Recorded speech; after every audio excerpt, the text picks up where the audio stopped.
अस्सलाम वालेकुम students, first है केमिस्ट्री चैप्टर नंबर 1। और आज का जो हमारा टॉपिक है रिलेटिव एटॉमिक मास, इसको हम डिस्कस करेंगे।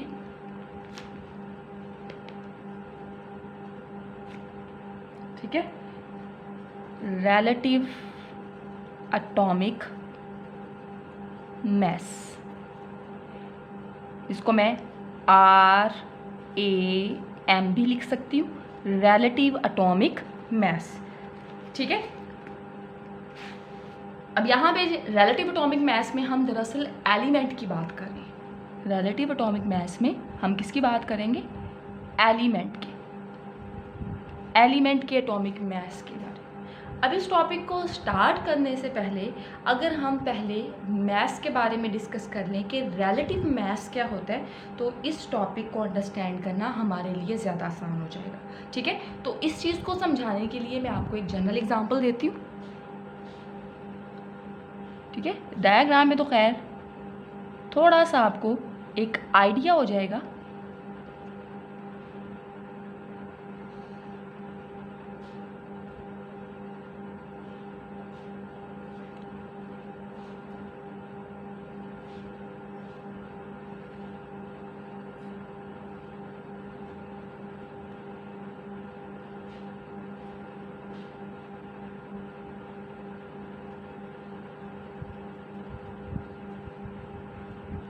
ठीक है, फॉर एग्ज़ाम्पल ये मैंने कोई मेजरिंग बैलेंस कह सकते हो, मेजरिंग अपरेटस कह सकते हो, कोई भी मेजरिंग स्केल आप उसको कह सकते हो, जो कि मैंने यहाँ पे बनाया जस्ट आपको अंडरस्टैंड करवाने के लिए।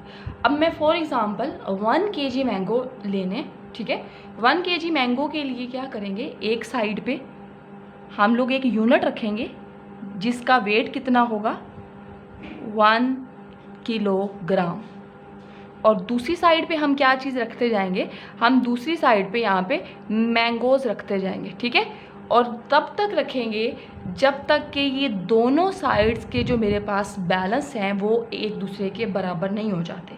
जब ये बराबर हो जाएंगे आप क्या कहेंगे, आप कहेंगे कि ये 1 kg मैंगोज़ हैं। तो ये जो 1 kg मैंगोज़ आपने यहाँ पे 1 kg मैंगोज़ जो हैं उसको आपने जो मेजर किया है, आपने इसको किसके साथ कंपेयर करके मेजर किया है? यहाँ पे एक यूनिट था, 1 किलोग्राम का यूनिट था, जिसके साथ कंपेयर करके आपने 1 kg मैंगो का वेट किया। इसका मतलब है कि आपने रिलेट किया उस 1 kg यूनिट के साथ अपने मैंगोज़ को। तो ये होता है रिलेटिव मास। यहाँ पे 1 kg आपके पास क्या है, स्टैंडर्ड यूनिट। ठीक है, जिसके साथ आप उसको कंपेयर करते हो। रिलेटिव का मतलब आखिर होता क्या है, एज कंपेयर टू। ठीक है, और अगर मैं इसको उर्दू में बात करूं तो उसका मतलब होता है से मुआजना करके। मुआजना करके मतलब कंपैरिजन करके। ठीक है, लेकिन अब ये तो था मेरे पास मैंगोज़ के हिसाब से। अगर मैं कहूँ कि यहाँ पे मैं 1 kg यूनिट रखती हूँ और इस साइड पे मैं लेती हूँ किसी एटम को, और मैं चाहूँ कि मैं इस एटम का वेट कैलकुलेट कर लूँ, मैं कैलकुलेट कर लूँ कि इस एटम का एटॉमिक मास क्या है, तो क्या मैं उसको कैलकुलेट कर सकती हूँ? ये पॉसिबल नहीं है। क्यों? क्योंकि एटम का साइज़ बहुत ज़्यादा स्मॉल है, तो हम एक बहुत बड़े यूनिट के साथ कंपेयर करके उसका मास मालूम नहीं कर सकते कि उसका एटॉमिक मास क्या है। ठीक है, तो इसको मेजर करने के लिए हम यहाँ पे 1 kg को एज अ स्टैंडर्ड यूनिट नहीं लेते, बल्कि हम यहाँ पे कार्बन 12 इस्तेमाल कर रहे हैं एज अ स्टैंडर्ड यूनिट। ठीक है, अब ये कार्बन 12 क्या है मैं उसके हवाले से भी बताती हूँ। कार्बन आपको पता है, कार्बन एलिमेंट। ठीक है, यहाँ पे मैंने स्पेसिफिक किया कार्बन 12। कार्बन के वैसे तो आपको पता है कि 3 आइसोटॉप है, एक कार्बन 12 के नाम से, एक कार्बन 13 है और एक कार्बन 14 है। लेकिन यहाँ पे मैं डिस्कस कर रही हूँ, मैं जो कार्बन ले रही हूँ उसको मैं कार्बन 12 का नाम देती हूँ। क्यों मैं कार्बन 12 यहाँ पे इस्तेमाल कर रही हूँ? इसकी 2 रीज़न्स हैं बेसिकली। एक ये कि हमारे मोस्टली जो ज़्यादातर ऑर्गेनिक कंपाउंड हैं, तकरीबन तमाम ऑर्गेनिक कंपाउंड, उनके अंदर कार्बन एटम जो है वो as an essential component present है। ठीक है, और तकरीबन लाखों की तादाद में, बल्कि लाखों से भी ज़्यादा की तादाद में, आप कह सकते हो मिलियन ट्रिलियंस की तादाद में जो है वो ऑर्गेनिक कंपाउंड एग्जिस्ट करते हैं और इन तमाम के अंदर कार्बन प्रेजेंट है।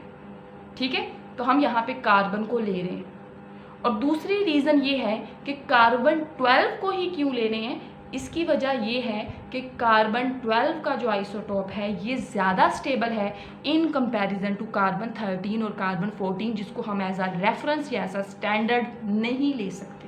ठीक है, तो इसलिए हम कार्बन 12 को एज अ स्टैंडर्ड यहाँ पे लेते हैं और इस कार्बन 12 को एज अ स्टैंडर्ड लेके इसको बेस बना के बाकी जितने एलिमेंट्स हैं उनके मैस को उस कार्बन 12 के मैस के साथ कंपेयर करते हैं और उसको उस कंपैरिजन के नतीजे में हम इसका मैस कैलकुलेट करते हैं किसी भी एलिमेंट का जिसका आपने मालूम करना होता है। ठीक है, फॉर एग्जांपल यहाँ पे एक साइड पे मैं लेती हूँ जी कार्बन 12 का आइसोटॉप कार्बन 12 ले लेती हूँ और दूसरी साइड पे मैं रख देती हूँ यहाँ पे मैग्नीशियम।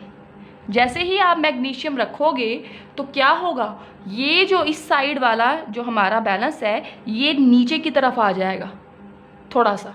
क्यों? क्योंकि इस साइड पे इससे हमें क्या पता चलेगा कि इस साइड पे वेट ज़्यादा है, इस साइड पे वज़न ज़्यादा है। फिर क्या होगा, हमने क्योंकि बैलेंस करना है कार्बन 12 के साथ कंपेयर करके, अगर यहाँ पे मैं दूसरा एलिमेंट भी कार्बन 12 का रख दूँ, यहाँ पे मैं दूसरा एलिमेंट भी कार्बन 12 का रख दूँ, तो अब क्या होगा, अब ये दोनों एक दूसरे के बराबर हो जाएंगे। इससे मुझे क्या अंदाज़ा हुआ, इससे मुझे ये अंदाज़ा हुआ, मुझे ये पता चला कि जो मैग्नीशियम का एटॉमिक मैस है ये ट्वाइस है इन कंपैरिजन टू कार्बन, और ये मैंने कार्बन के साथ कंपेयर करके निकाला है, इसलिए मैं इसको रिलेटिव एटॉमिक मैस का नेम दूंगी। ठीक है, ये सारी चीज़ें समझाने का मकसद आपके कॉन्सेप्ट को क्लियर करना था। अब हम इसकी डेफिनेशन की तरफ चलते हैं। ये सिर्फ और सिर्फ आपको जो आपकी अंडरस्टैंडिंग थी कि आपको पता चल जाए कि किस तरह से हम कंपेयर करके जो है वो मैस को कैलकुलेट करते हैं किसी भी दूसरे एलिमेंट के। तो अब यहाँ पे अगर उसकी डेफिनेशन को हम लिखें तो डेफिनेशन को हम इसकी लिख सकते हैं, the mass of the atom, the mass of an atom of an element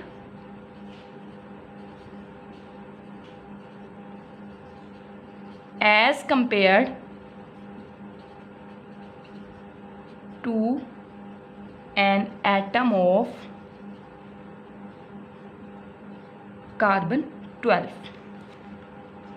ठीक है, किसी भी एटम का मैस हमने मालूम करना है और उसको मालूम करने के लिए हमने कार्बन को एज अ स्टैंडर्ड लिया और उसको स्टैंडर्ड लेके हमने किसी भी एलिमेंट का मैस जो है वो फाइंड आउट कर लिया।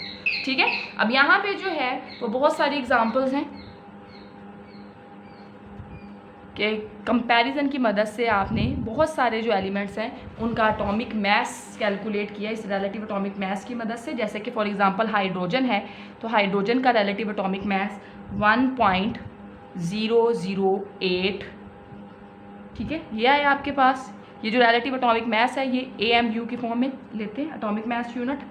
ऑक्सीजन ये आपके पास 15.9994 आता है। क्लोरीन जो है अगर उसकी बात करें तो इसका जो रिलेटिव एटॉमिक मैस है ये 35.453 आ जाता है रिलेटिव एटॉमिक मैस, जो कि हम AMU की फॉर्म में लेते हैं। ठीक है, तो इसका मतलब है कि रिलेटिव एटॉमिक मैस का जो यूनिट है वो क्या है, AMU। यूनिट क्या है, AMU, एटॉमिक मैस यूनिट। ठीक है, तो ये आज का आपका टॉपिक था रिलेटिव एटॉमिक मैस, जिसमें हमने ये डिस्कस किया कि रिलेटिव एटॉमिक मैस है क्या, और फिर उस रिलेटिव एटॉमिक मैस की मदद से हमने जो एलिमेंट्स हैं उनकी एटॉमिक मैस को कैलकुलेट किया, उनके रिलेटिव एटॉमिक मैस को हमने कैलकुलेट किया। ठीक है, और साथ में उसके यूनिट को डिस्कस किया, उसका यूनिट AMU है। ठीक है, और जो हमारे पास AMU से रिप्रेजेंट करते हैं। अब जो न्यू हमारे पास रिलेटिव एटॉमिक मास का यूनिट है उसमें सिंपल U को आप इस्तेमाल करते हैं। U का मतलब होता है यूनिफाइड मास, ठीक है। जो अभी न्यू बुक्स आ रही हैं उनमें AMU की जगह पे U लिखा जा रहा है, यूनिफाइड मास, ठीक है। इस यूनिट को इस्तेमाल किया जा रहा है। उम्मीद है आपको जो है वो इस लेक्चर की समझ आई होगी। और एक चीज़ और आपको बताना चाहूँ लेक्चर एंड करने से पहले कि रिलेटिव एटॉमिक मास में अभी कार्बन को एज अ स्टैंडर्ड इस्तेमाल कर रहे हैं। उससे पहले जो है वो हम ऑक्सीजन को इस्तेमाल करते थे रिलेटिव स्टैंडर्ड के तौर पर, और उससे पहले हम हाइड्रोजन को इस्तेमाल करते थे, ठीक है। लेकिन जो अब आयोपिक सिस्टम है, international union of pure and applied chemistry, इन्होंने कार्बन को एज अ स्टैंडर्ड इस्तेमाल किया। तो इसलिए जो है वह अब हम कार्बन को एज अ स्टैंडर्ड इस्तेमाल करके बाकी एलिमेंट्स को उसके साथ कंपेयर करके उनका रिलेटिव एटॉमिक मास हम डिटरमिन कर सकते हैं। उम्मीद है आप लोगों को समझ आई होगी। अपना बहुत सारा ख्याल रखिएगा। अल्लाह हाफिज़।